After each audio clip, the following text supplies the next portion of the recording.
a Comissão de Saúde, em especial na coordenação aí da doutora Maria Emília, juntamente com o Coronel Albino e outros integrantes, enfim, agora estou vendo o Major Martins, né? Bom dia, Martins. Tudo bem? Seja bem-vindo aí, não havia lhe visto. Então, desde logo, né, eu acho importante agradecer, Martins, certamente vais abordar esse tema, mas eu julgo importante uma reflexão, né, sobre esse momento ímpar nosso, né, um momento de muita concentração, de muitos desafios, né, que nos são propostos no cotidiano, desde a convivência direta com os familiares durante as 24 horas do dia, como também por parte da ausência, né, dos familiares, amigos, o ambiente de trabalho, né, e certamente nós teremos um novo mundo do trabalho, né? Eu tenho dito que as reflexões e o resultado dessa pandemia são posturas, né, nossas diferentes. Nós estamos vendo isso um pouco na área, e tu, Martins, claro, obviamente é mais fácil, porque está presenciando muito diretamente a questão da saúde, mas também da segurança, né?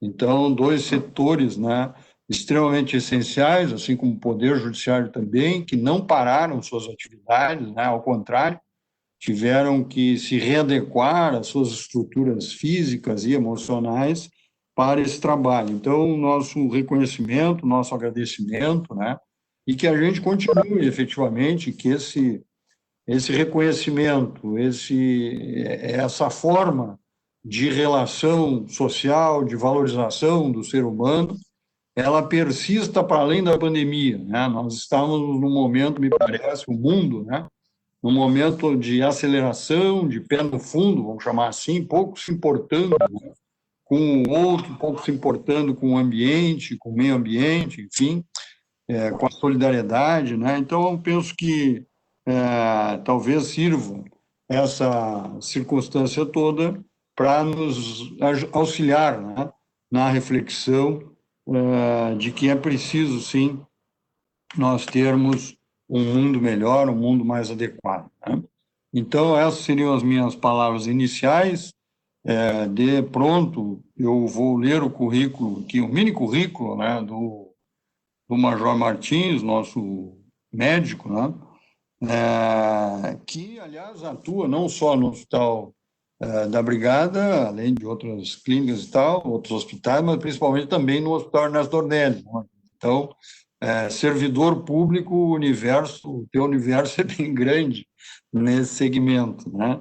Então, o Major Martins é major médico, né, Norberto Luiz Campos Martins, cirurgia geral, nascido em Porto Alegre, graduado em medicina pela URGS em 2001 e concluiu residência médica no Hospital Ernesto Dornelles em 2003, logo em seguida, né? É médico da Brigada, atua na Divisão de Saúde Humana, né, no Departamento de Saúde, membro da Sociedade Brasileira de Hérnia, membro da Sociedade Brasileira de Cirurgia de Laparoscopia, Sobracil, membro da Sociedade de Cirurgia Geral do Rio Grande do Sul e conselheiro do CETRAN. Cirurgião geral, atuando principalmente na área de videocirurgia e cirurgia hepática do Instituto de Cirurgia do Hospital Mãe de Deus, cirurgião do Corpo Clínico do Hospital Mãe de Deus, Moinhos de Vento, Brigada Militar Ernesto Dornelles. Trabalha com videocirurgia desde 2004, tendo aí mais de 600 procedimentos em alta complexidade no seu currículo. Esse, obviamente, é um currículo bastante resumido, né, da atividade do Major Martins, e também quero, Martins, estenda os nossos cumprimentos, o nosso reconhecimento, o nosso agradecimento a todos os profissionais da área da saúde, em especiais os que trabalham junto à instituição, a Brigada Militar, que até atendem lá o Tribunal de Justiça Militar, né? Mas o meu fraterno abraço, principalmente também ao Coronel Igor, né, nosso diretor de saúde. Então, com a palavra, então, Martins, estamos à tua disposição para ouvir aí e, mais uma vez, cumprimentar e agradecer aí a tua disponibilidade. Muito obrigado. Bom dia, senhores. Então, não sei se o Coronel Fábio me ouve, acho que o Coronel Fábio não me ouve, mas eu queria deixar aqui um agradecimento muito valoroso ao Coronel Fábio. Ele foi meu orientador, né? Foi banca e orientação no meu trabalho de CAPM. E minha gratidão, então, ao comandante Fábio. E nós vamos conversar hoje, tentar traçar um panorama, né, sobre o coronavírus, de maneira que ele está se comportando no nosso estado, e principalmente o que a Brigada Militar e o Departamento de Saúde da Brigada Militar estão fazendo, né? O que nós temos de programação, então, como nós nos preparamos para o enfrentamento do Covid. E ao final, então, a gente vai tentar estabelecer ou traçar um panorama do Covid no Rio Grande do Sul. O que está acontecendo, como é que nós estamos e quais são as nossas perspectivas. Para isso, eu vou compartilhar, então, a minha tela com os senhores, tá? E vamos para a apresentação. Eu só gostaria de ter um retorno inicial, se alguém puder me dar um sinal de que consegue enxergar a apresentação e consegue me ouvir adequadamente. Enxergando e ouvindo aí. Bom dia. Enxergando e Martins, está nos ouvindo bem? ouvindo bem agora. Muito obrigado. Positivo. Vamos começar, então. Atendemos, então, ao convite deste Tribunal de Justiça Militar para fazermos, então, uma pequena conversa, um panorama no Rio Grande do Sul e na segurança pública. Então, inicialmente, vamos para algumas coisas conceituais, né? O que é o Covid-19? Uma doença causada pelo coronavírus, o SARS-CoV-2, que apresenta um quadro clínico que varia de infecções assintomáticas a quadros respiratórios muito graves. De acordo com a Organização Mundial da Saúde, a grande maioria dos pacientes, em torno de 80%, né, podem ser assintomáticos. E cerca de 20% podem, em algum momento, necessitar de algum tipo de tratamento hospitalar, eventualmente. 5%, né, desses pacientes, em tese, eles podem necessitar de um suporte ventilatório, ou seja, uma internação em uma unidade de UTI, eventualmente, inclusive, permanecer em ventilação mecânica. Né? É um coronavírus da família dos vírus que causam infecções respiratórias. Ele foi descoberto no final de 2019, né, os primeiros registros na China. Entretanto, os primeiros coronavírus que têm a capacidade de infectar os seres humanos, né, eles já nos avisaram há um bom tempo. Nós temos os primeiros relatos lá de 1937. Entanto, em 1965 que ele foi inicialmente descrito como coronavírus, né? E, em decorrência de estudos mais aprofundados, né, demonstrarem que ele tinha essa visão aqui, né? Essa imagem que nos assemelha a uma coroa. A grande maioria das pessoas se infecta com vários tipos de coronavírus ao longo da vida, né? Sendo as crianças pequenas mais propensas a se infectarem com o tipo mais comum. E por que a gente traz esses dois pontos principalmente? Porque toda a memória imunológica, né, a imunologia cruzada ou a imunologia direta aos vários coronavírus, elas têm um papel importante na doença e nesse perfil de doença que se apresenta. Então, não é à toa que a grande maioria dos pacientes, em torno de 80% deles, vão ser ou assintomáticos ou vão ter uma doença muito pouco sintomática. Porque ao longo do tempo nós já temos convívio com alguns tipos de coronavírus, portanto, nosso sistema imunológico, apresenta essa memória, essa maturidade imunológica e, de certa forma, a gente tem alguma defesa já contra os coronavírus, né? Obviamente que cada organismo é um organismo, cada ser humano é um ser humano, cada pessoa tem uma condição de saúde, uma idade, uma condição, e vários fatores que podem amenizar um quadro viral ou tornar esse quadro viral um tanto quanto grave, eventualmente levando a uma necessidade de UTI ou eventualmente levando a óbito. Os principais sintomas, então, que a COVID, né, vai apresentar são tosse, febre, coriza, dor de garganta e, em algum momento, algum tipo de dificuldade respiratória. Se nós tivéssemos que elencar aqui quais seriam os principais que a gente deveria prestar atenção, eu elencaria esses dois aqui: tosse, tá? E a febre como sintomas.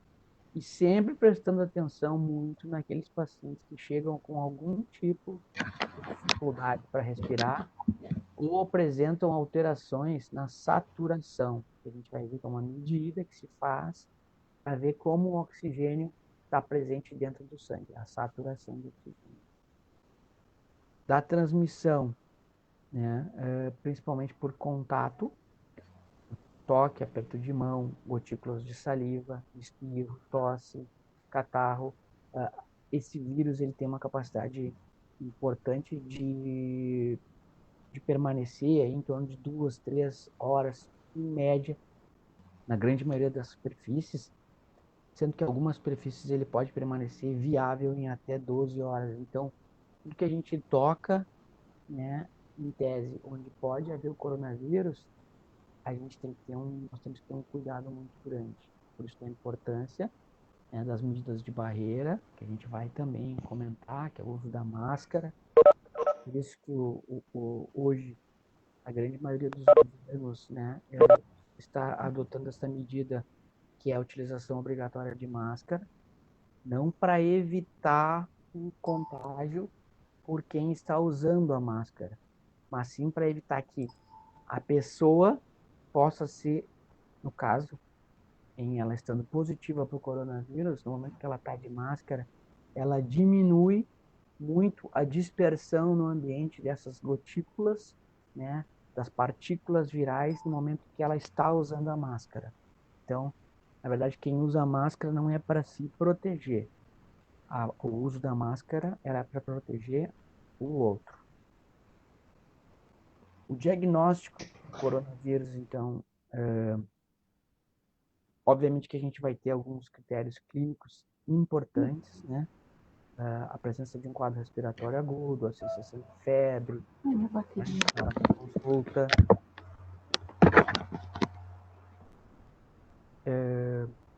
que caracterizam aquela famosa síndrome gripal. A pessoa com desconforto respiratório, e aqui grifado porque é importante, desconforto respiratório, uma pressão persistente no tórax, uma saturação de oxigênio menor do que 95% no ar ambiente, né, uma coloração azulada de lábios, que é uma retenção de gás carbônico, né, a gente chama que é uma síndrome respiratória aguda grave. Nesses casos, então, o profissional de saúde vai poder solicitar ou deverá solicitar alguns exames, né? Dentro dos exames possíveis que nós podemos solicitar, a gente vai conversar um pouco também a respeito do PCR, que vai diagnosticar tanto o coronavírus quanto outros vírus, né, que podem causar a gripe. Então é importante isso, o painel viral e o PCR. Já o teste imunológico, o teste rápido, detecta não a presença do vírus, mas ele vai detectar a presença de anticorpos em amostras coletadas, né? Isso aqui é uma definição da Organização Mundial de Saúde, mas não é bem uma verdade absoluta, varia bastante, né, os dias, a janela em que o teste imunológico é capaz de detectar a presença ou não da IgG e da IgM. O diagnóstico da COVID também vai ser realizado com outros critérios, né? Contato domiciliar próximo, e uma série de situações aí que a gente vai estar atento. Um exame muito importante também que nós lançamos mão, os serviços, na sua grande maioria têm lançado mão, é a tomografia de tórax. A tomografia de tórax ela é capaz de detectar alterações muito precoces no tecido pulmonar que são muito características da doença do coronavírus. Eu trouxe esse quadro aqui que é importante só para a gente tentar entender um pouco, né? O título viral é a quantidade de vírus que tem, as cópias de vírus que tem presente no nosso organismo, certo? Aqui é o momento da infecção em dias, né? E é os dias após a infecção. Então a gente vê bem que a gente começa, quando a gente se infecta, a gente tem uma replicação viral acelerada, né? Certo? Então, nesse momento, qual é o melhor exame para fazer a detecção? Seria o título viral, que é o exame do PCR. Ele vai, por alguns mecanismos, detectar e quantificar o número de cópias desses vírus que estão presentes na nossa corrente sanguínea. Ao mesmo tempo, a gente vê que quando a gente começa com essa grande quantidade de vírus, o organismo começa a ter uma reação. E aí essas linhas vão se cruzando aqui, porque nós vamos nos defendendo desses vírus e ele vai caindo a titulação, ao mesmo tempo que a gente começa a ter uma resposta inflamatória sistêmica, né, que aqui está denominado como pneumonia, mas é todo o nosso organismo se mobiliza para responder, para combater o vírus, certo? Neste momento, nós estamos numa fase ativa, começando a preparar as nossas defesas e a combater o vírus, certo? Aqui no pico desses sintomas, né, da fase sintomática, a gente começa a ver que começamos a produzir os nossos anticorpos de fase aguda, que é o IgM, e de fase tardia, ou de memória imunológica, que é o IgG. Então, quando nós começamos a ter uma resposta imunológica adequada, nós vemos que a doença também começa a perder força e a gente vai caminhando, então, para a cura, nos casos em que o paciente se cura, e vamos encaminhando, então, a nossa defesa imunológica, que vai nos tranquilizar, nos deixar imunizados contra novos contatos com este vírus aqui, especificamente. Certo? Então, janela para detecção de PCR, por isso que a gente diz ali, né? Se a gente coletar exames numa fase muito inicial, provavelmente a gente não vai conseguir detectar o vírus ali no primeiro, segundo dia, é mais difícil. A partir do terceiro dia, a gente começa a ter uma detecção mais robusta, certo? E ao longo desses dias, então, a gente vai fazer opções, né? Por coletar o PCR, sempre na fase mais aguda, ou na fase tardia, aqui, fazer os estudos com IgG e IgM. E aqui é o que o governo do estado tem feito nas suas pesquisas, né? A gente pesquisa para ver quanto da população já foi exposta e quanto da população já tem alguma memória imunológica. Eu trouxe isso aqui porque nós somos bombardeados com uma quantidade absurda hoje, né? Todas as mídias sociais, em tudo que é lugar. Mas quando a gente recebe alguma coisa nesse sentido, a gente procura sempre olhar a fonte, ir atrás da fonte, checar se o estudo é verdadeiro ou não, e se ele é verdadeiro, se é uma fonte robusta, como a Cochrane é, então são informações importantes. A sensibilidade, então, foi feita uma revisão sistemática na Cochrane que demonstrou que a sensibilidade combinada, né, os marcadores de imunidade, os testes rápidos, eles são da ordem de 30%, né, quando realizados até os primeiros 7 dias, e ao longo do tempo ele vai aumentando o desempenho do teste, porque a gente viu naquele slide anterior que aquela curva de imunologia, né, de IgG e IgM, ela vai aumentando. Então é mais possível que nós consigamos detectar quanto mais dias de doença esse paciente tiver. Só uma informação relevante nesse sentido. Porque existem várias coisas que são feitas aqui em termos de políticas de saúde, para cima de prevalência, para cima de, enfim, status, né, de imunidade de população e tem que se considerar todo esse desempenho do teste para a gente poder fazer afirmações sólidas em cima dos números que a gente obtém. Na prevenção, que eu acho que é um tema extremamente importante, né? Lavar com frequência as mãos, lavar com água e sabão é o melhor que a gente pode fazer. Se nós não temos essa opção, a gente vai usar a higienização com álcool gel, certo? Ao tossir ou espirrar, sempre cobrir a boca com o lenço ou com o braço, não com a mão. A gente cobre dessa forma aqui, o braço. Evitar sempre tocar olhos, nariz e boca, o que é extremamente difícil, porque aqui normalmente a gente faz muito esse movimento e não se dá conta. E é uma coisa quase que assim automática. Então a gente é uma luta de cada um, assim, tem que se concentrar para não fazer isso aqui. Não evitar tocar os olhos, nariz,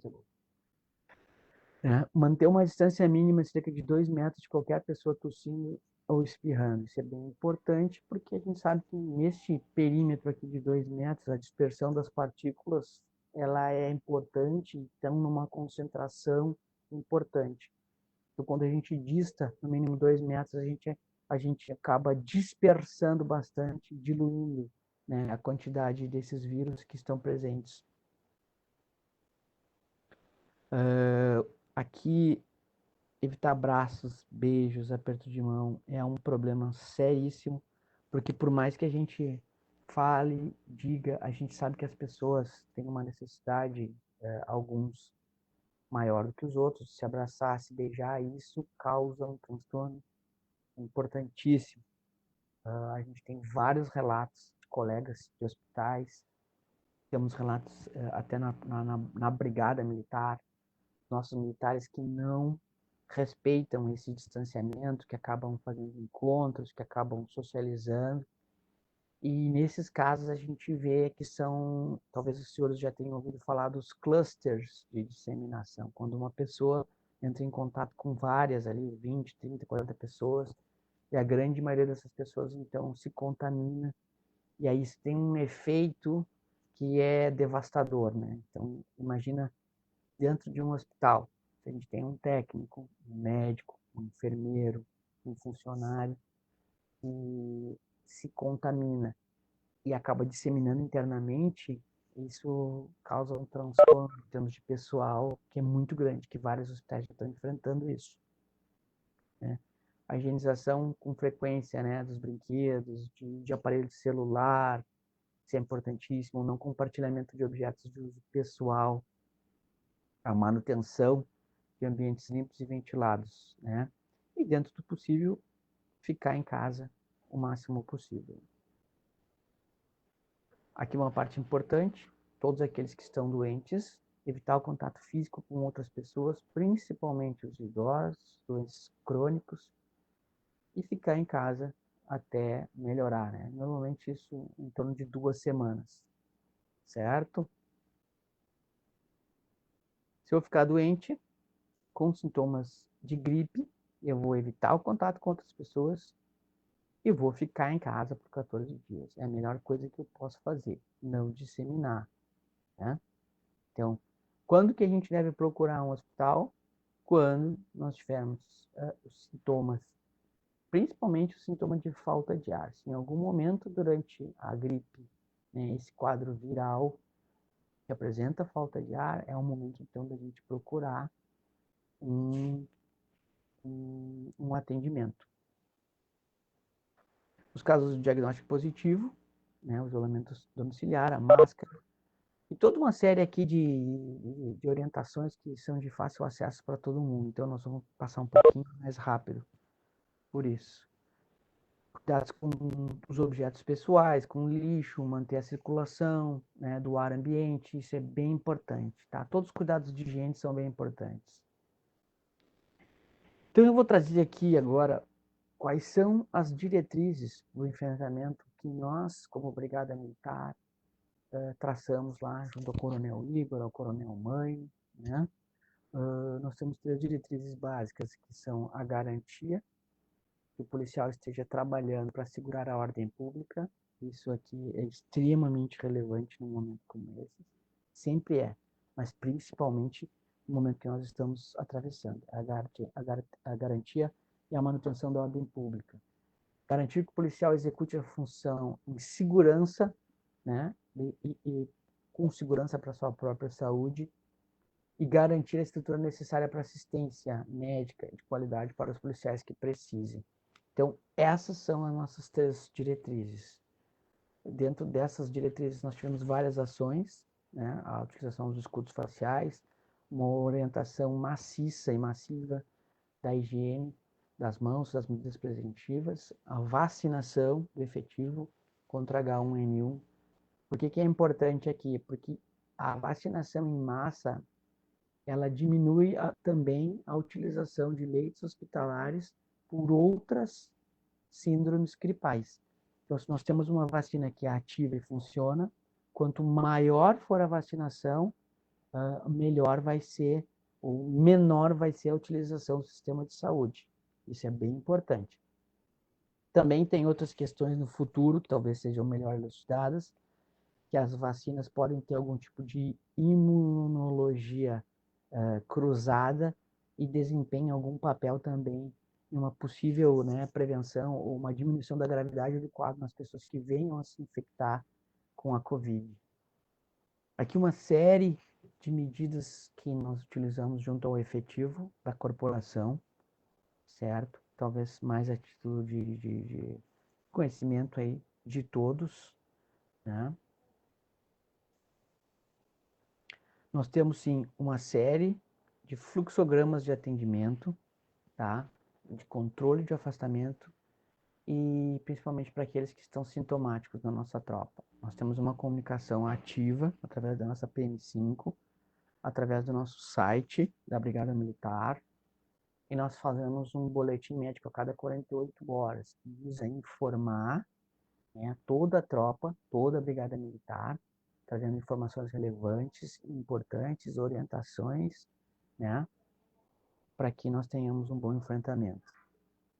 Então, nós ampliamos dentro da nossa capacidade de atendimento da Brigada Militar, nós ampliamos. Então, hoje, no estado do Rio Grande do Sul, todas as nossas FSRs, Formação Sanitária Regimental, tá? Elas estão atendendo praticamente diariamente. Presencialmente, em alguns dias, e em outros dias da semana nós estamos atendendo por teleperícia, né, e teleatendimento médico. E se mostrou uma ferramenta extremamente interessante e produtiva. Nós utilizamos o PDI para toda a questão documental, né, que é o repositório de documentos eletrônicos, o RHI para a questão funcional, se o militar está ou não apto para desempenhar as suas atividades, e o Cisco Webex é a plataforma de eleição, a mesma que nós estamos utilizando aqui, para fazer os teleatendimentos. Eu vou passar muito rapidamente, porque isso aqui é mais a título de curiosidade. São vários fluxogramas que foram implementados, né, e que todos eles estão disponíveis no site da Brigada Militar. Todos estão disponíveis para consulta. Só queria trazer para os senhores todo o trabalho aqui que nós temos feito, no sentido de orientar todo mundo, de trazer uma informação. E, na verdade, o objetivo grande, né, nosso, militar, médico, é que nós precisamos manter a tropa em condições, nós precisamos manter a tropa motivada, nós precisamos manter a tropa com saúde, e nós precisamos intervir com o menor tempo possível dentro daqueles casos positivos ou dentro das situações que podem gerar algum tipo de prejuízo. Então, essa seria o nosso objetivo principal, né? Tem toda uma série de documentos aqui. O que se faz, militar com sintoma, sem sintoma, todos os fluxos. Eu vou passar muito rapidamente, porque isso aqui é mais a título de conhecimento, tá? Aqui a questão das... A gente tem alguns pontos, digamos assim, em que a Brigada Militar, ela não é que ela diverge, mas é que ela tem mecanismos que às vezes podem ser mais restritivos do que a legislação para o civil. Então, a gente tenta fazer um controle muito mais rígido e muito mais frequente para o nosso militar. Então, aqui um ponto importante, que é um ponto de preocupação para todos, né? Como é que está a assistência hospitalar no âmbito da segurança pública, no âmbito da Brigada Militar? E quando eu digo segurança pública, né, eu digo todos nós, porque o Hospital da Brigada Militar ele atende todos aqueles segurados do IP. Mas o nosso foco principal é realmente a Brigada Militar e a segurança pública, né? Na verdade, atender todos os funcionários, né, do Estado. Então, nós temos hoje uma estruturação de transporte terrestre através das nossas ambulâncias. Nós temos uma estruturação de transporte aéreo junto ao batalhão aeroviário, certo?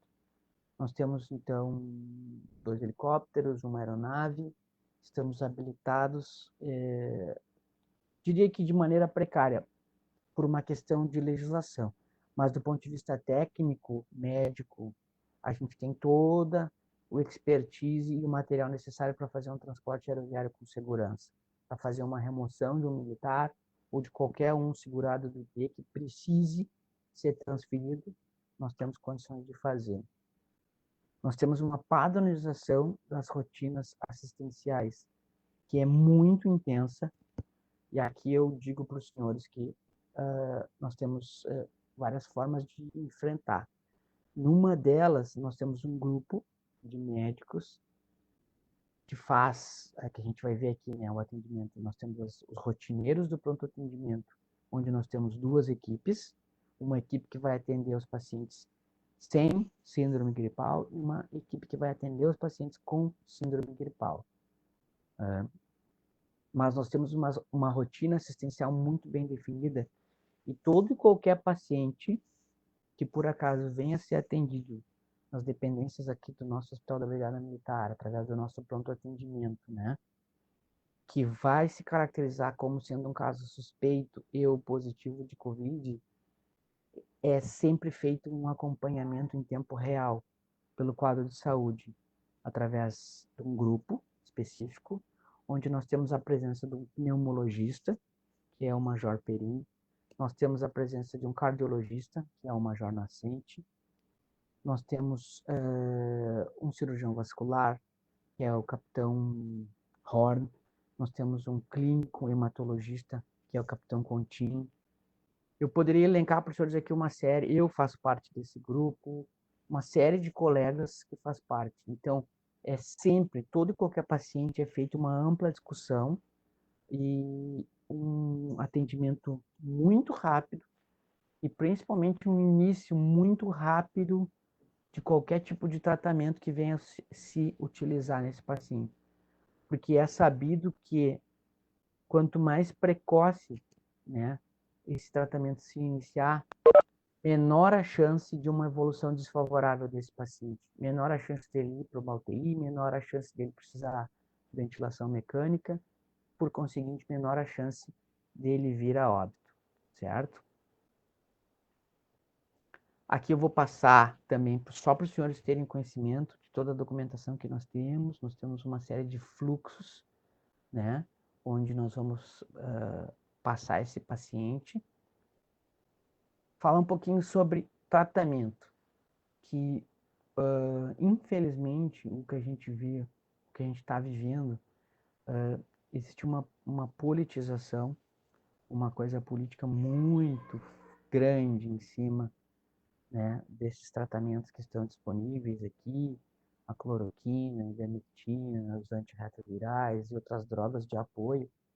Eu não vou entrar nesse, digamos assim, nessa seara, mas do ponto de vista médico, técnico, o que a gente tem hoje, nós temos uma série de medicamentos que têm uma eficácia que pode ser questionável. Por isso que eu botei ali, eficácia questionável, sim, nós podemos questionar.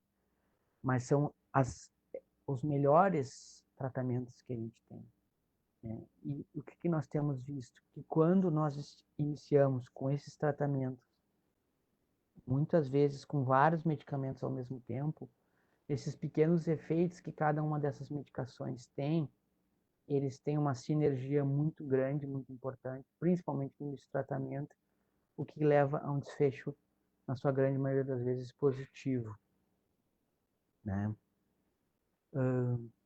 Em relação às vacinas, né? Em relação às vacinas, hoje nós temos mais de 17 vacinas em pesquisa, 20 vacinas, sei lá, cada dia mais uma indústria entra com um novo protocolo de pesquisa. Na melhor das previsões otimistas, talvez no final do ano nós tenhamos alguma vacina que poderá ser utilizável, né?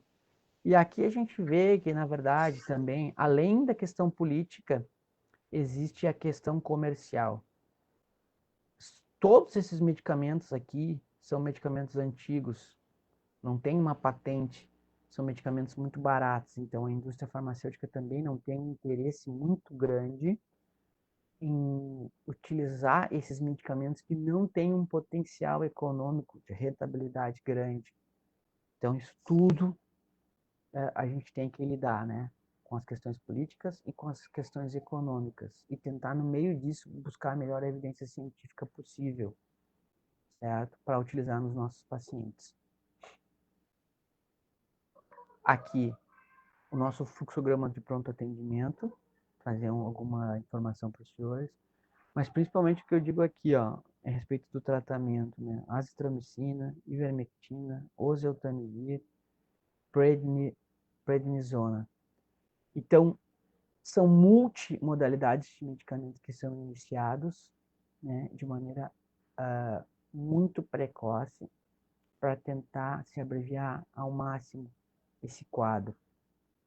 Paciente que vai internado, então, a gente vê aqui, ó, antibiótico, cefaloxina, azitromicina, hidroxicloroquina, zinco, enoxaparina, os antirretrovirais aqui, né, o atazanavir, o ritonavir, oseltamivir, ivermectina e corticoide. Então, a gente usa os pequenos benefícios que todos os medicamentos têm e procura fazer isso de uma maneira sinérgica para trazer um benefício grande para cada paciente. Nesse contexto, o nosso HBMPA, como é que ele se comporta? Como é que nós estamos? Então, a gente procura sempre o nosso pronto atendimento, nos casos de suspeita clínica muito forte e ou confirmação laboratorial ou por tomografia, o início do tratamento ele é sempre precoce. Sempre precoce. Ou um tratamento ambulatorial, é aquele que o paciente vai para casa tomando a medicação, né?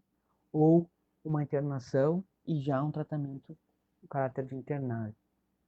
Aqui, como é que nós estamos hoje? Qual é a situação do nosso Hospital da Brigada Militar hoje? Né? Desculpa aqui, está invertido, mas aqui é a nossa UTI, certo? Nós temos 2 pacientes na nossa UTI e um total de 20 leitos de UTI disponíveis. A nossa ocupação de UTI hoje é de 10%. Então, estamos em sinal verde. Na nossa internação, nós temos 27 pacientes, né, COVID, e 63 leitos disponíveis COVID. Então, nós estamos com 43% da nossa capacidade operacional de internação. Também estamos lá no sinal verde. Uma preocupação grande que nós temos é a questão da autonomia. Hoje, nossa farmacêutica, né, lá no início nós traçamos nós gostaríamos de ficar sempre com essa autonomia aqui. Hoje eu posso dizer para os senhores que nós temos essa autonomia em torno de 90 dias.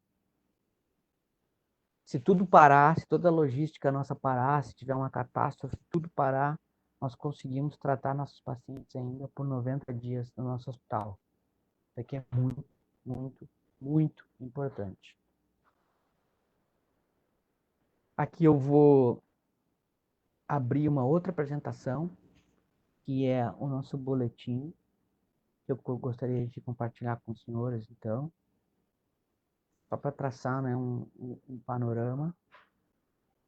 nós temos 102 casos confirmados até o momento, né? 43 internações, total, né? O nosso total aqui, considerando o HBMPA e o HBMSM. 5 internações totais em UTI, 26 altas já de pacientes curados. Graças a Deus, zero. A nossa taxa de óbito aqui é zero. Sim, eu sei que nós tivemos a soldado Quintana, que morreu, né, em decorrência de um acidente de trânsito e serviço, uma internação hospitalar em que ela testou positivo para a Covid. Mas, senhores, a gente não pode afirmar que foi o Covid que levou essa militar ao óbito. Tá? A gente pode dizer que ela morreu com Covid, mas a gente não pode afirmar que ela morreu do Covid, que era uma paciente que estava num estado muito grave, em decorrência dos ferimentos que ela havia sofrido no acidente, sofrendo inclusive amputação, né, de membros. Então, para fins estatísticos, né? E dentro dos nossos HBMs, a nossa mortalidade hoje é zero.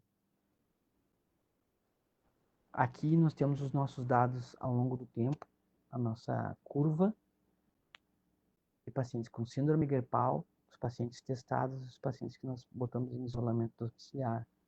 Aqui fica bem claro que após essa abertura, né, que nós tivemos a última abertura, digamos assim, flexibilização, nós tivemos uma aceleração importante aqui das nossas curvas, né? E uma reflexão que se faz é que lá no início nós tivemos uma aceleração e depois se optou, uma política de governo, de fazer esse isolamento, né, um isolamento mais severo. Então a gente teve eu não gosto de usar o termo achatamento, porque para mim, na minha humilde posição médica, eu acho que o que a gente fez foi se colocar em pausa aqui, tá? Se pausou. Eu acho que não houve um achatamento real de curva, mas houve uma pausa, né? Nessa situação aqui, se tirou o botão do pause, se voltou para a realidade aqui. No meu entendimento, é essa linha, são essas linhas aqui.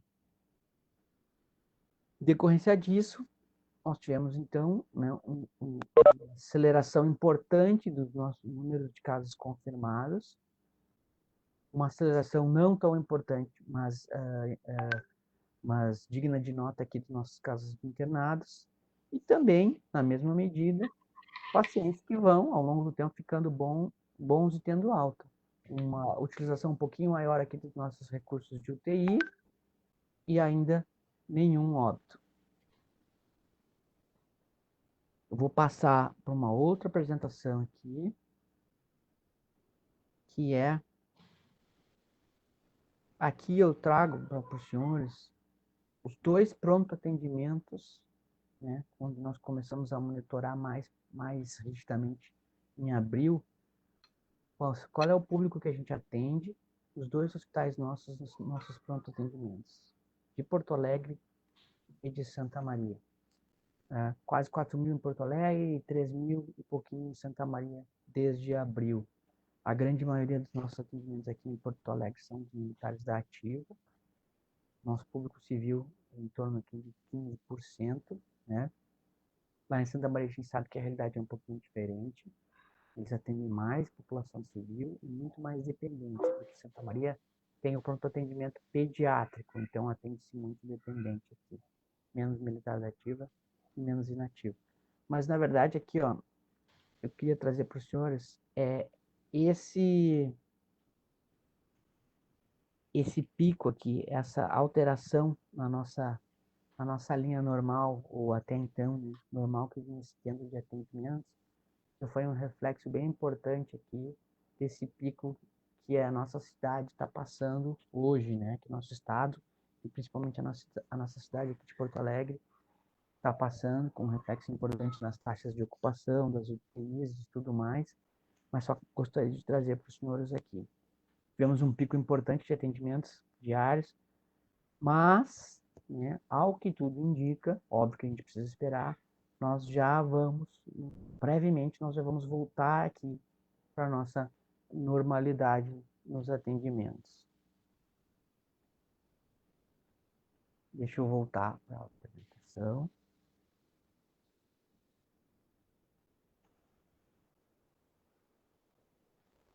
E aqui, senhores, então, eu gostaria de trazer dados extraídos, né, do nosso painel de coronavírus do Estado. E o cenário nosso, meu entendimento, né, é um cenário que nós estamos aqui, ó. Normalmente, as UTIs, tá? Qualquer UTI de hospital privado ou público, ela precisa ter uma ocupação grande para funcionar. As pessoas me perguntarem, mas essa ocupação aqui, ela é preocupante? Ela é preocupante porque é um contexto um pouco diferente do que normalmente a gente está habituado a viver, certo? Mas não é uma taxa absurda, é uma taxa que normalmente, fora do período da Covid, a grande maioria dos hospitais trabalha com valores acima disso aqui. Se trabalha com valores entre 80%, 85% de ocupação, tá? Tanto de UTI quanto de leitos de internação. Aqui um outro dado importante que eu gostaria de trazer. Letalidade aparente, tá? Por que aparente? Porque, na verdade, a gente acaba vendo, tratando, diagnosticando, a grande maioria das vezes, os casos que são mais graves. Historicamente, com dados científicos, a gente sabe que a letalidade dos coronavírus e de demais síndromes gripais, ela é na casa de 0,8%, certo? 0,8%. Então, esse dado é muito bem colocado aqui como letalidade aparente, porque, na verdade, nós estamos olhando e nos debruçando muito mais sobre aqueles pacientes mais graves. Tem um universo muito grande de pacientes aqui, talvez 4 vezes esse número, em que nós não estamos tendo acesso, porque são pacientes assintomáticos ou pouco sintomáticos, que se nós fôssemos testar toda a população, talvez nós multiplicaríamos esse número de confirmados por 4. E então, dividindo isso aqui por 4, nós voltaríamos para o que historicamente que é uma letalidade em torno de 0,8%. Certo? Taxa de hospitalização também condizente com os dados científicos, né? 12%. E um dado muito importante que é a recuperação. Nós temos uma taxa de recuperação de 85%. Ela é muito grande. Tá? E os nossos municípios, a grande maioria já teve contato com o coronavírus. Esse número baixo em acompanhamento, aqui, 12%, né? Quer dizer que na grande maioria dos pacientes já estão se encaminhando também para a resolução dos seus quadros, né? Aqui eu trouxe esse gráfico, né, que são os casos por semana. Quando a gente olha por dia, a gente acaba tendo uma suscetibilidade muito grande a variações. Quando a gente olha por semana, a gente tende a equilibrar ou equalizar essas variações. O que a gente vê aqui é que nós vimos uma tendência bem acelerada, mas que na última semana, essa aqui não vai contar muito porque nós estamos no início da semana epidemiológica ainda. Mas na semana 26 nós já tivemos uma queda importante, né, dos casos confirmados, o que talvez possa ser um indício de que realmente nós chegamos na nossa pior fase já da doença e estamos talvez encaminhando para uma fase melhor. Óbitos ainda, nós estamos muito acelerados, porque se trata de pacientes, né, que permanecem um longo tempo em internação hospitalar. Quem vai para ventilação fica em média entre 7 a 14 dias em ventilação. Nós temos casos de pacientes que ficam muito mais tempo, paciente que às vezes fica 3, 4 semanas em ventilação. Então, as mortes aqui ainda são decorrências de casos que foram diagnosticados em outras semanas. Tá? Aqui trazer o que praticamente é de conhecimento de todos, né, que a idade tem um papel importante. Os nossos pacientes mais idosos são os mais suscetíveis a ter um desfecho negativo. E aqui a questão do acompanhamento que eu estava falando, que eu estava comentando com os senhores, né? A gente já tem uma taxa de recuperados que vai crescendo, ela vai acelerando bastante, e a gente vai diminuindo esses pacientes que estão em acompanhamento, né? Ou seja, os pacientes vão já tendo desfecho positivo, vão curando, portanto a gente tem menos pacientes ao todo, né, sendo acompanhados no momento com o diagnóstico de coronavírus.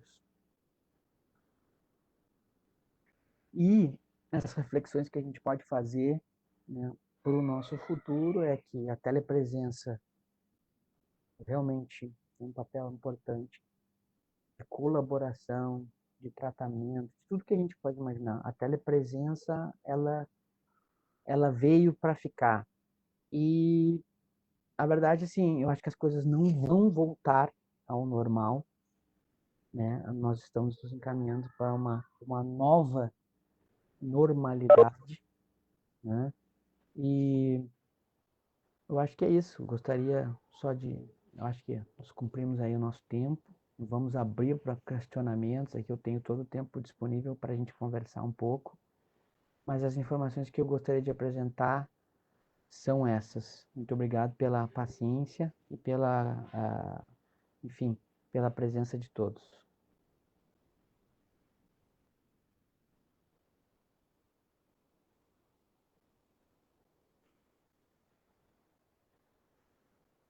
Deixo com o Júlio agora, que é o nosso organizador, né? Para que organize.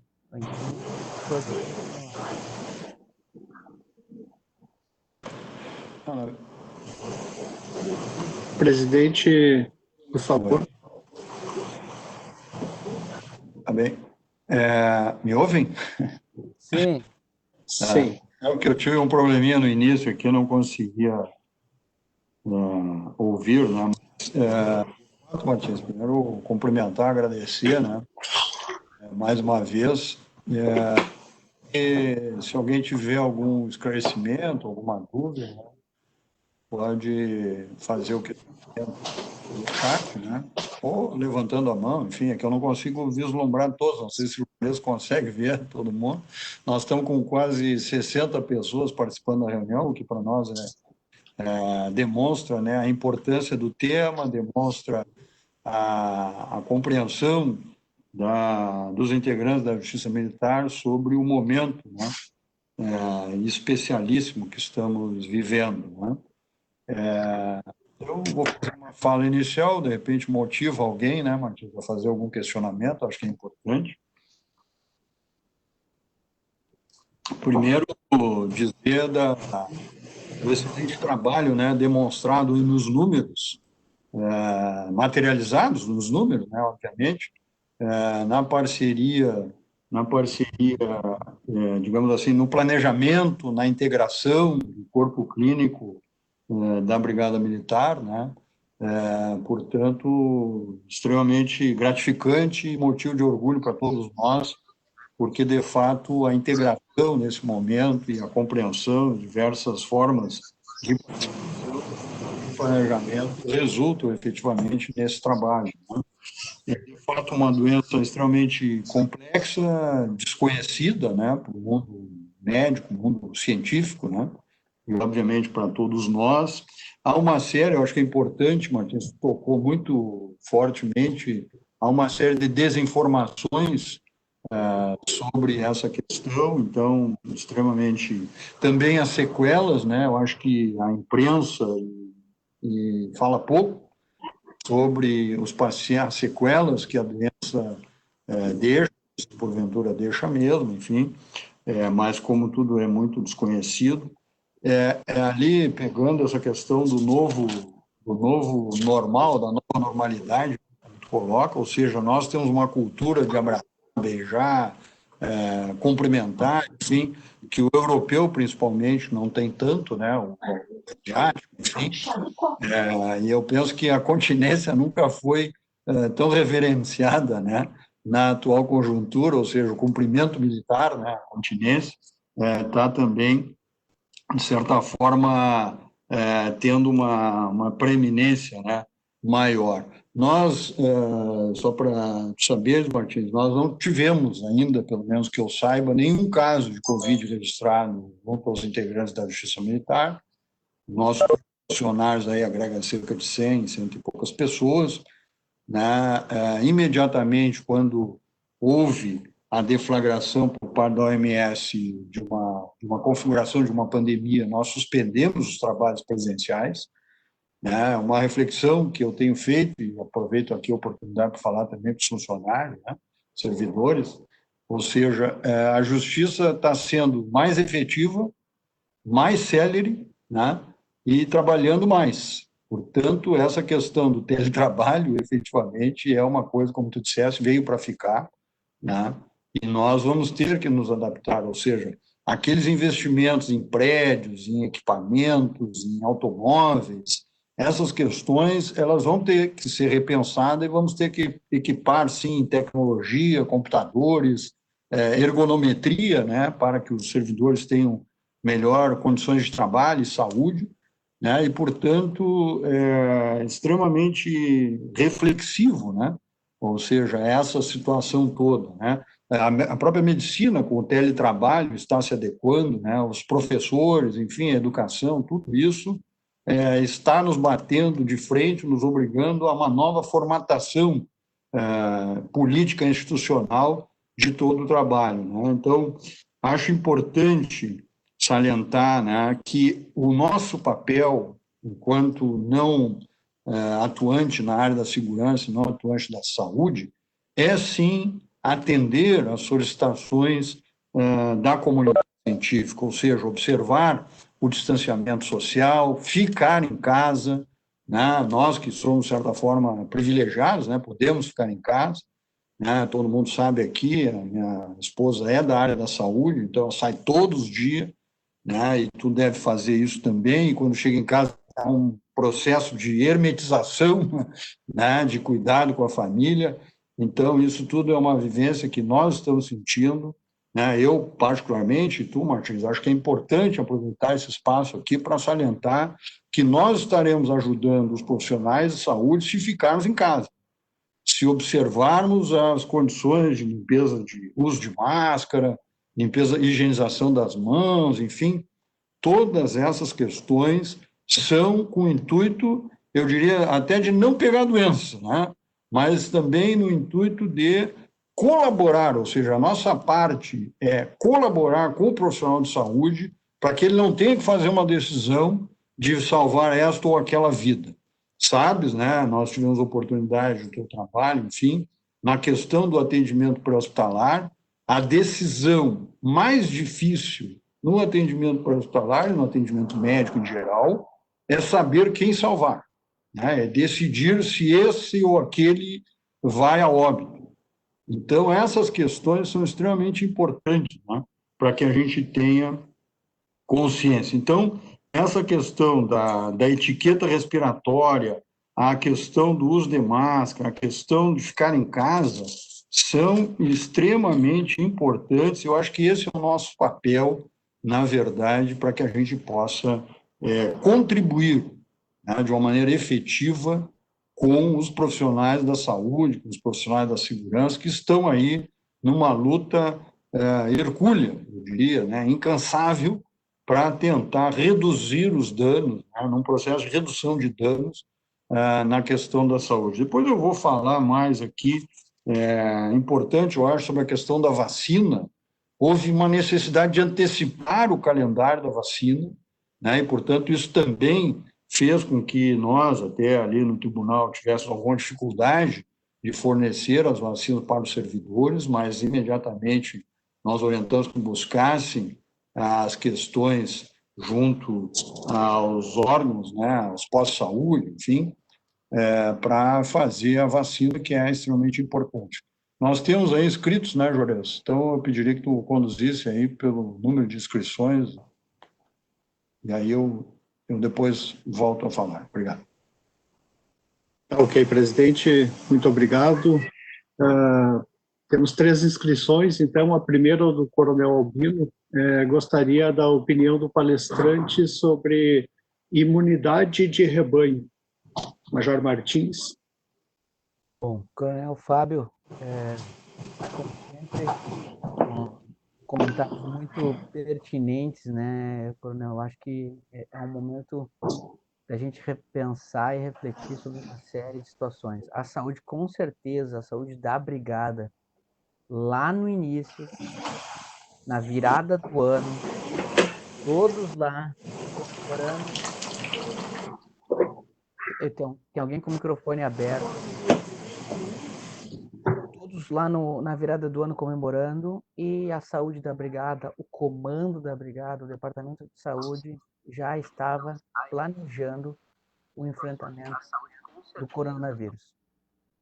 Então, isso que nós vivemos hoje no Hospital da Brigada, essa bandeira verde, eu diria, isso é o reflexo do trabalho, do planejamento e da nossa condição de militar, comandante Fábio. Porque os militares, a gente está sempre tentando antecipar, ver o pior cenário possível, saber que nós somos, e os médicos da brigada cada vez mais se incluem como brigadianos, como um aparato fundamental para o policiamento. Então, houve essa preocupação, houve essa logística, houve a compra de equipamentos. Então, nós temos hoje 25 respiradores novos que foram adquiridos, né? Antes de toda a loucura começar, o Coronel Igor brilhantemente disse: não, vamos comprar agora 25 ventiladores. Vamos lá e compramos. Nós temos 20 leitos. Nós podemos ampliar ainda, se for necessário, o nosso número de leitos de UTI.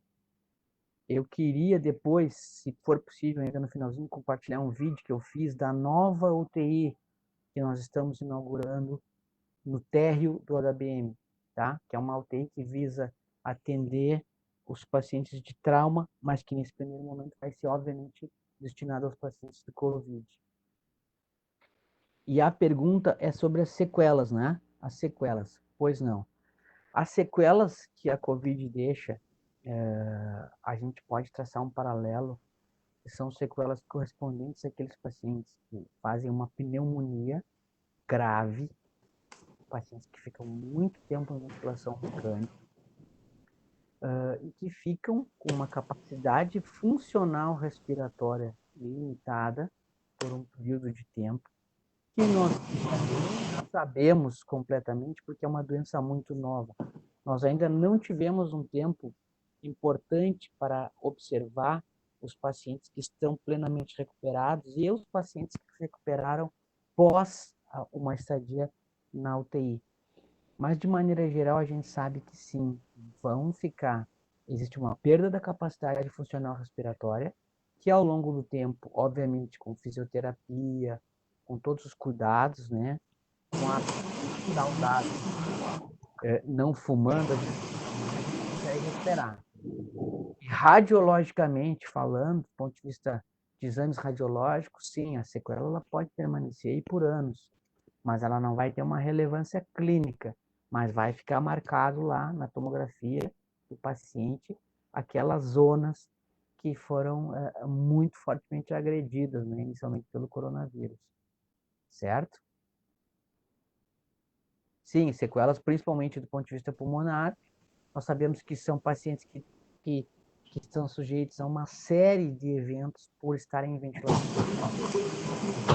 As outras sequelas, né, são sequelas do aparelho circulatório, úlceras de pressão, né, trombose, né, tromboembolismos, sequelas cardíacas. Tem uma série de eventos ainda que sim, ao longo do tempo vão sendo documentados. Então, o repositório de conhecimento ele vai enfim, vai se alimentando, né? Mas, em princípio, era isso. Não sei se eu respondi plenamente a pergunta, mas era isso. Ok, Major Martins. A doutora Eliane, que fez essa pergunta, me deu o ok aqui, para ela estar satisfeita. E vamos voltar, então, a do Coronel Albino. Eu gostaria da opinião do palestrante sobre a imunidade de rebanho. A imunidade de rebanho, ela é ela é batida e foi muito comentada por vários infectologistas no sentido de que é um aparato, é um escudo natural. No momento em que poucas pessoas têm a imunidade, o vírus navega por essas pessoas e contamina outras. No momento que a gente tem uma imunidade de rebanho, que a gente chama que é em torno de 50% da população tendo esse contato e tendo essa imunidade, o vírus desacelera a sua propagação. Porque quando ele entra em contato com alguém que está imune, ele entra e para, ele é freado ali, ele não vai adiante. Então, esse é o conceito de imunidade de rebanho. É óbvio que ele é muito importante, é uma discussão aqui que, se a gente quiser ficar o dia inteiro hoje falando sobre imunidade de rebanho, sobre fazer lockdown ou não fazer, sobre medicamentos, quais que a gente vai usar e quais que a gente não vai usar, a gente podia passar o dia inteiro falando aqui, certo? Mas a gente tem que... O entendimento que a gente faz hoje das medidas todas que foram implementadas, né, pelo nosso governo, eu acho que foram medidas muito pertinentes. Todas elas ótimas, boas medidas. A única crítica construtiva que eu faria, talvez, foi o timing com que essas medidas foram implementadas. E eu estou tendo essa visão de quem trabalha num hospital público, que é o Hospital da Brigada Militar, né, público do IP, e nos outros hospitais da cidade. Porque o que aconteceu lá no início é que foi que todos aqueles que tiveram uma preparação muito grande para a Covid, que investiram pesadamente, que contrataram pessoas, que compraram equipamentos, hospitais, principalmente os privados, eles hoje estão passando por dificuldades extremas. Porque a gente foi lá e parou o avanço da doença de uma maneira muito significativa. Os hospitais praticamente se esvaziaram. Todos os atendimentos eletivos caíram. Então, o que aconteceu? Houve uma desmobilização nesses 60 dias, com uma demissão em massa, uma grande quantidade de funcionários, né? 600, 700 funcionários, se eu não me engano. E isso talvez tenha... A única crítica construtiva que eu faço aqui às medidas que o governo implementou, o timing.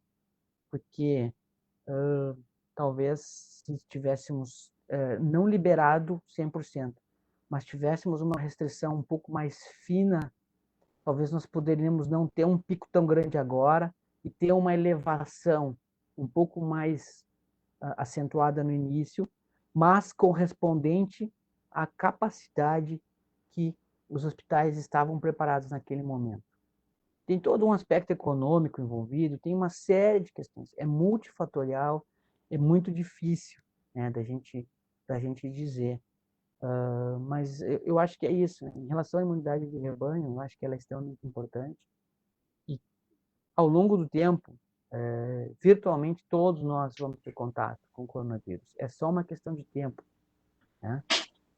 Agora, o importante é saber se nós vamos ter contato antes ou depois da vacina. Isso que eu, que eu acho que é a questão importante.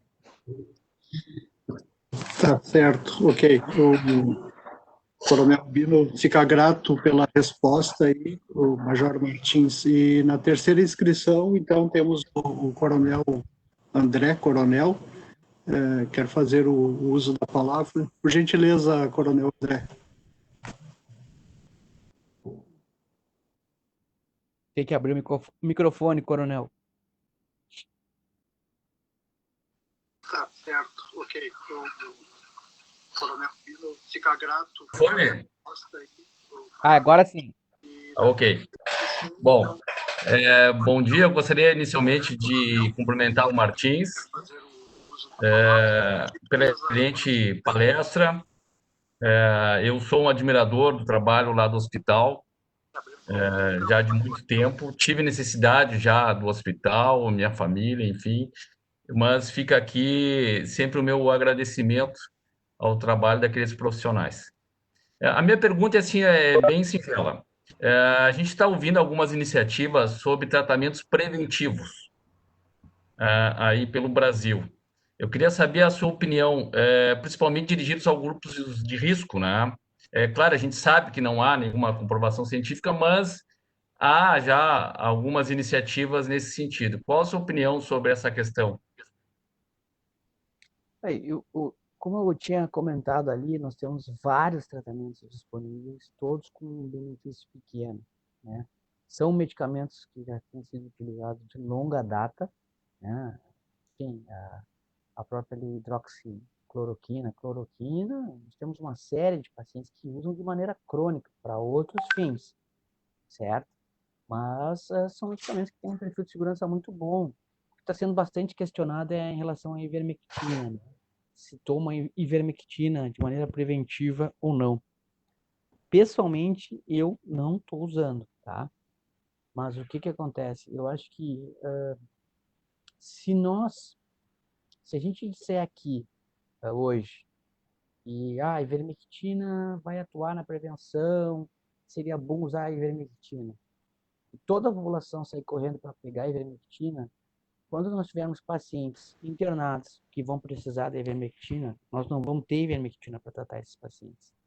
Então, a gente tem que ter um cuidado muito grande com tudo que a gente propõe, né, com todas as ações. Eu acho que, nesse sentido, a gente deixa essas drogas que têm pequenos benefícios e a gente procura o quê?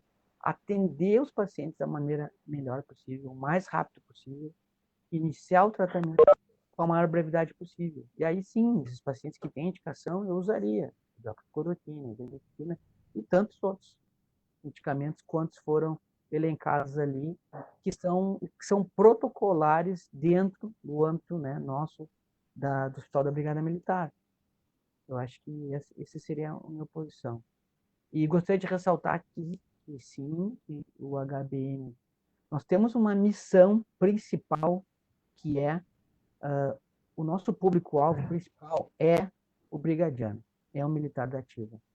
Mas sim, o Hospital da Brigada, ele vai atender e vai atender todos que precisem, tá?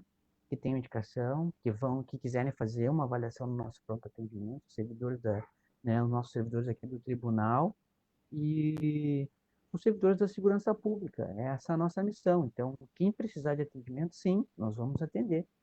Lembrando sempre que a nossa prioridade é o nosso militar. Nós precisamos manter a ordem pública. Nós precisamos que o militar que esteja disponível na rua para fazer o policiamento em condições. E a gente espera esse entendimento de todos, né? Mas, assim, nós estamos de portas abertas para a segurança pública, sem dúvida.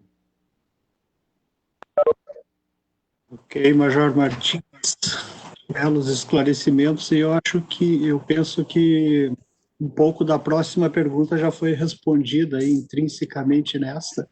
A Natália gostaria de saber se o HBM voltou a atender os demais usuários do IP e, em caso negativo, se existe a possibilidade de atendimento aos servidores civis da Justiça Militar. Eu acho que eu respondi ali, mas assim, a nossa principal prioridade é e sempre vai ser o brigadiano, porque isso é missão militar, entendeu? Isso é uma preservação, inclusive, da sociedade, tá? Assim, dentro da capacidade suplementar, o Hospital da Brigada, ele vai atender, sim, os servidores da Justiça, aqui os servidores do Tribunal de Justiça, a gente vai atender, sim. Ok, Major. A próxima inscrição é da doutora Eliane, nossa a magistrada do tribunal lá de Santa Maria. Quais são hoje os grupos de maior risco? Olha, o que a gente tem visto, assim, é uma coisa impressionante, paciente jovem obeso, tá? Eu acho que é uma coisa que a gente tem que se atentar. Paciente jovem, obeso, realmente, assim, alguns relatos de colegas, é impressionante como é difícil de tratar esse paciente, né? Pacientes com muito mais idade, com outras comorbidades, já são pacientes bem dificílimos. Agora, assim, é delicado, né? Tu ter um paciente jovem, perder paciente muito jovem é muito complicado. E o que a gente está vendo é que esses pacientes de hoje, a gente tem a obesidade é um problema seríssimo de saúde pública, mas que é difícil de tratar esse paciente, viu?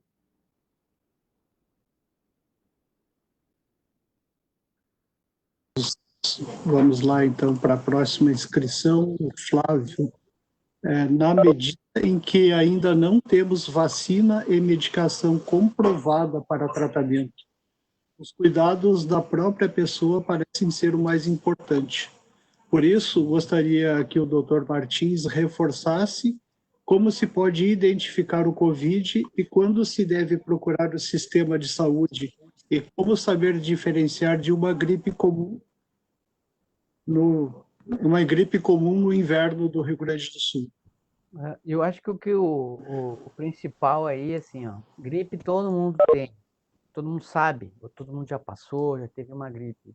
Agora, quando começa a ter um pouco mais de falta de ar, principalmente, né? Se tiver falta de ar, eu acho que é um sinal de alerta muito importante e deve-se procurar o atendimento médico, tá? Porque a falta de ar, no meu entendimento, ela caracteriza um quadro que talvez precise de uma atenção maior, um tratamento precoce, não necessariamente de uma internação, mas de um tratamento, de um acompanhamento mais precoce. Eu acho que seria esse aí o ponto.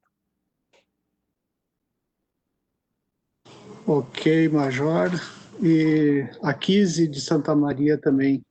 Em relação ao retorno das aulas presenciais para as séries iniciais, crianças menores de 10 anos, neste caso, em que condições o senhor vê que isso seria possível, uma vez que não há como ter controle com eles para atenção com os cuidados necessários?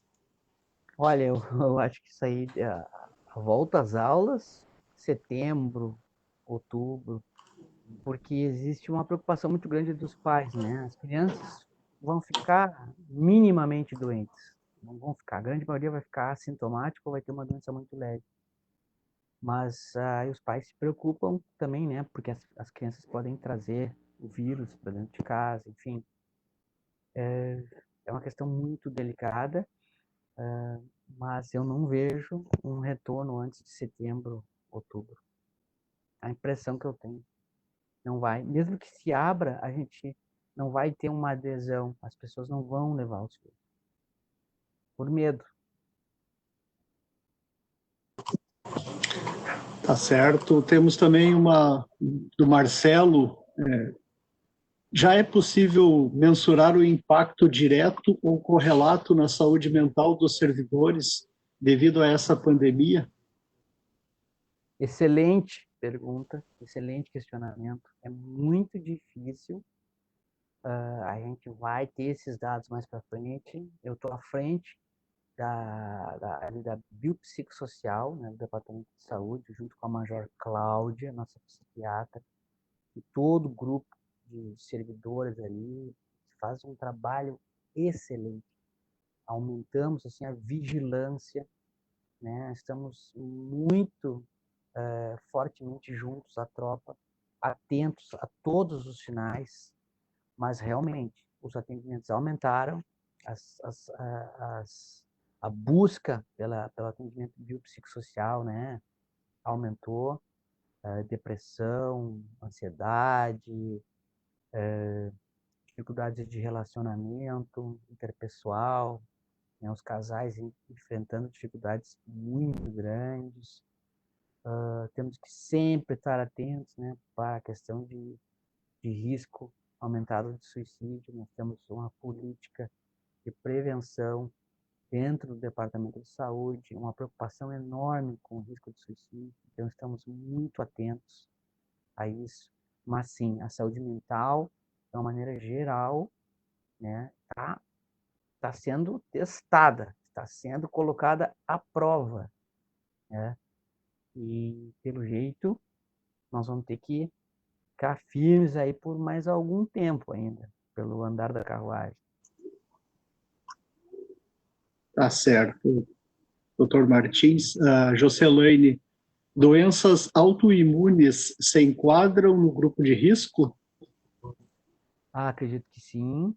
principalmente aqueles pacientes que necessitam de algum tipo de tratamento para imunomoduladores, né? Que tem que modular, principalmente modular para baixo a imunidade. Então, doenças autoimunes, a gente tem que ter um cuidado, sim. Tem que ter um cuidado.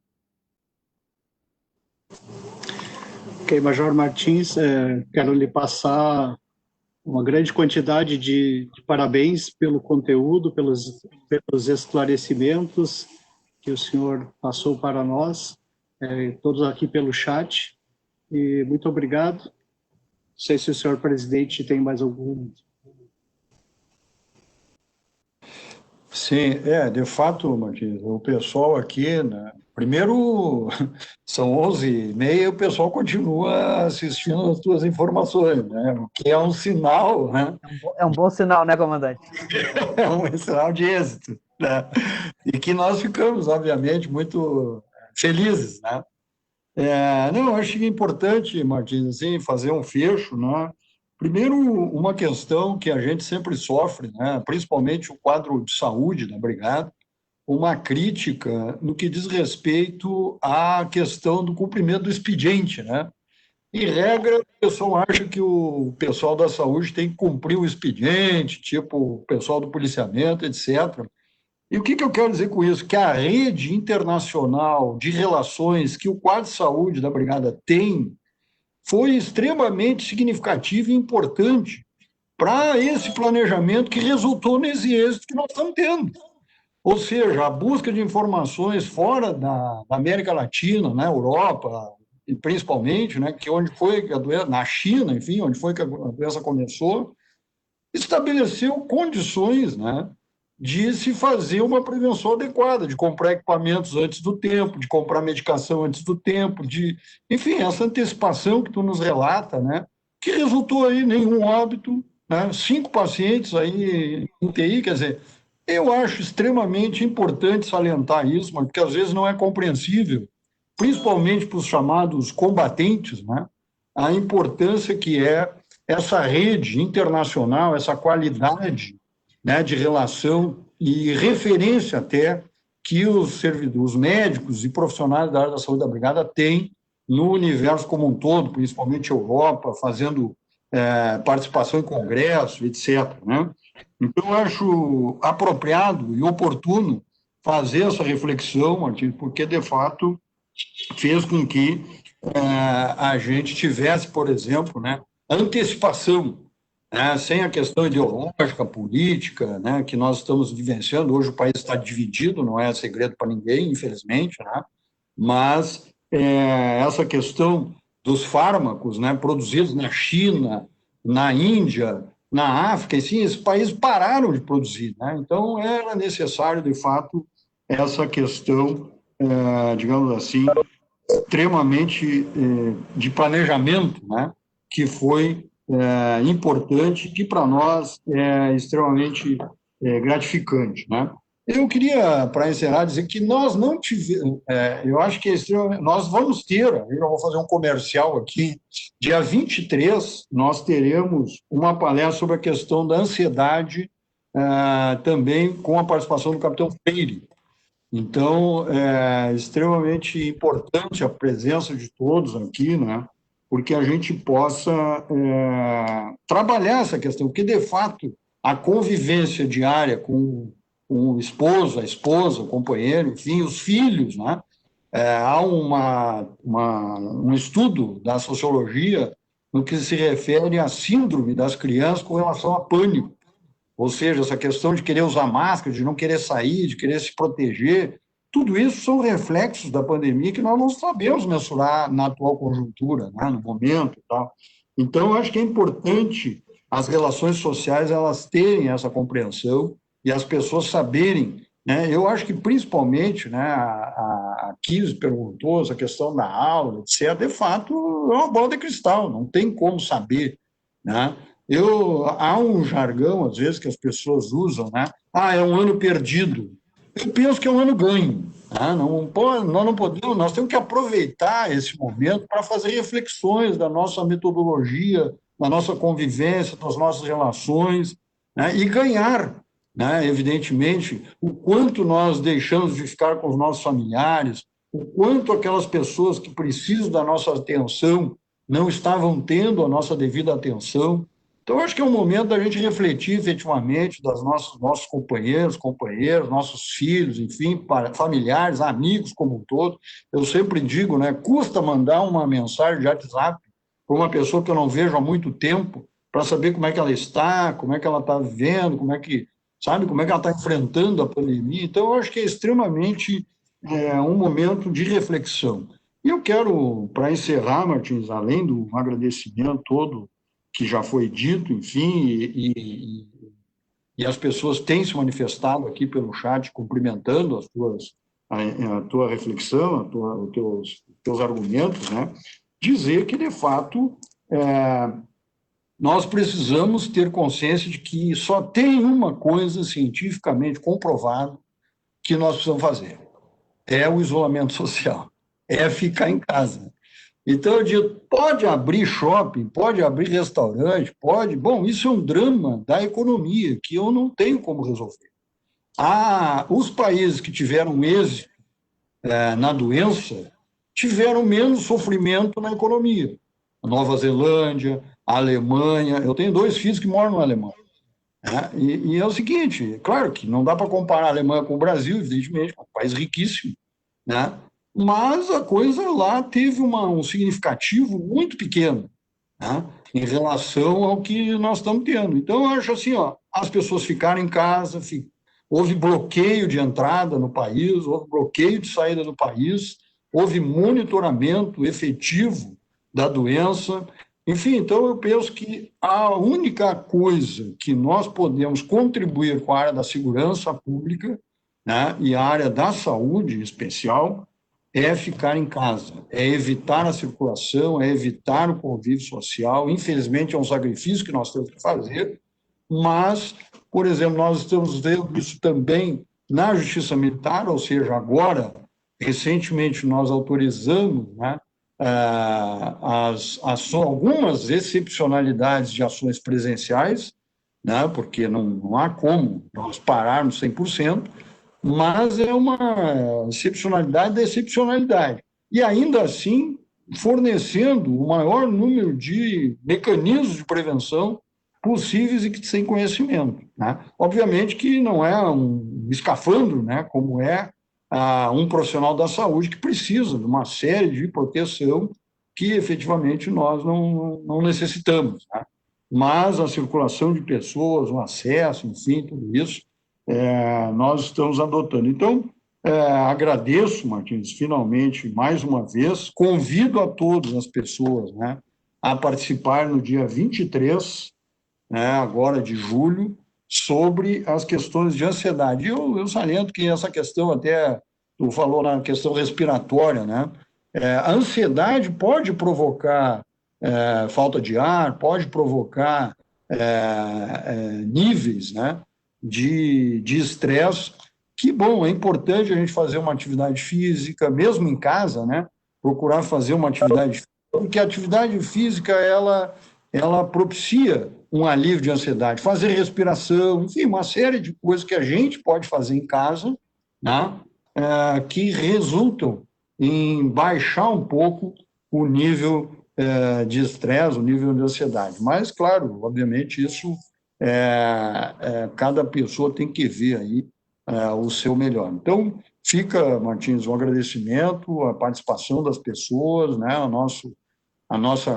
eu quero aqui aproveitar para agradecer os servidores do Tribunal de Justiça Militar, da Justiça Militar como um todo, porque tem tido uma conscientização enorme, sofrendo, estão com dificuldade, não conseguem sair, sentem falta do trabalho, da convivência dos colegas, mas têm sim tido uma consciência, uma disciplina até, né, bastante rígida e bastante importante, e que tem sim feito com que a nossa meta, né, que é nenhum servidor ou magistrado com Covid em 2020 seja atingido, esteja sendo atingido, né? E estamos aí, de fato, num momento de extrema reflexão e de muita importância. Era isso, Martins, eu deixo a tua palavra aí para encerrar, né?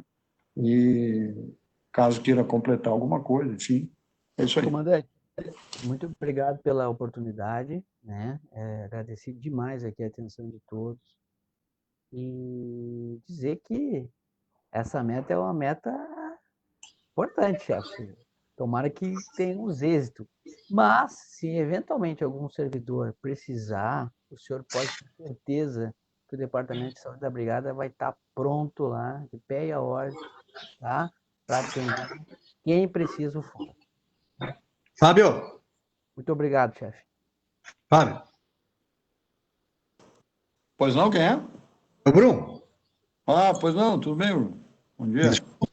Cumprimento a todos, aí eu não quero interferir, já está caminhando para o encerramento, mas eu estou assistindo a palestra, quero cumprimentar o Martins, mas eu não posso silenciar, até porque lá no início, tu não estava ouvindo, nós temos um positivado aqui na Justiça Militar, que é o Ricardo. Então, vamos aproveitar a excelente palestra do Martins para ele nos dar essas orientações a respeito do nosso servidor, que casualmente é da Corredoria, e eu peço excusa, eu estou entrando já no final da palestra, mas não poderia me aquietar a respeito dessa ansiedade que temos o nosso caríssimo servidor Ricardo positivado. Se o Martins poderia nos dar algumas orientações, claro que ele já repassou, mas especificamente para acalmar os demais integrantes da Justiça Militar, e o Ricardo, desde agora, já tem o nosso apoio. É só essas considerações.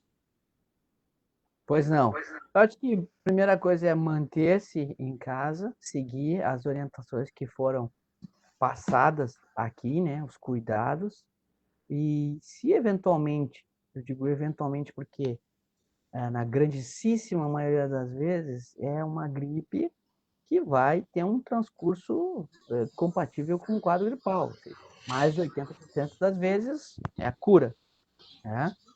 Mas se por acaso o servidor quiser fazer uma avaliação conosco, eu não sei onde é que ele está, se ele está em Porto Alegre ou não, mas se tiver falta de ar ou desconforto ou qualquer coisa nesse sentido, é só chegar no nosso pronto atendimento do Hospital da Brigada Militar que ele vai ser avaliado, entendeu? Mas desde já é tranquilidade, seguir as orientações, tranquilidade, e se tiver falta de ar, procurar o pronto atendimento do nosso HBM.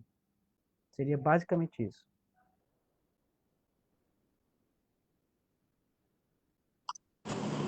Eu só estou encerrando aí a nossa reunião, mais uma vez agradecer ao Major Martins, desejar muito sucesso, né, que continue aí a preservação da saúde dos nossos servidores, enfim, como um todo, e que tenhamos êxito e que tudo isso passe logo, né, passe logo para que a gente possa, de fato, eu na verdade, não imagino, né, porque para nós que somos gestores é extremamente complexo ter que tomar decisões, mas eu tenho pautado as minhas decisões pela preservação da vida das pessoas e acho que se errar, estou errando bem, né?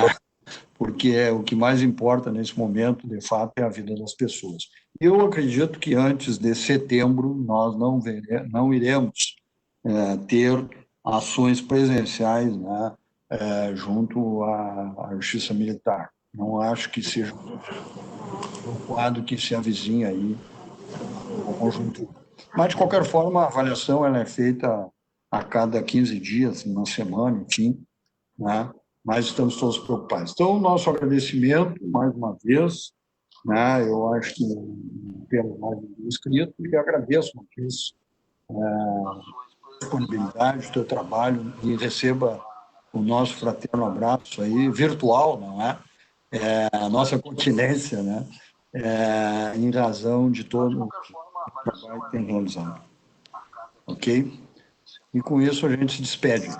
Tá bem? Muito obrigado, um grande abraço a todos. E dia 23 temos aí um novo encontro, mais uma vez, para falar sobre a questão da ansiedade na pandemia. Ok? Um grande abraço. Obrigado, senhor presidente.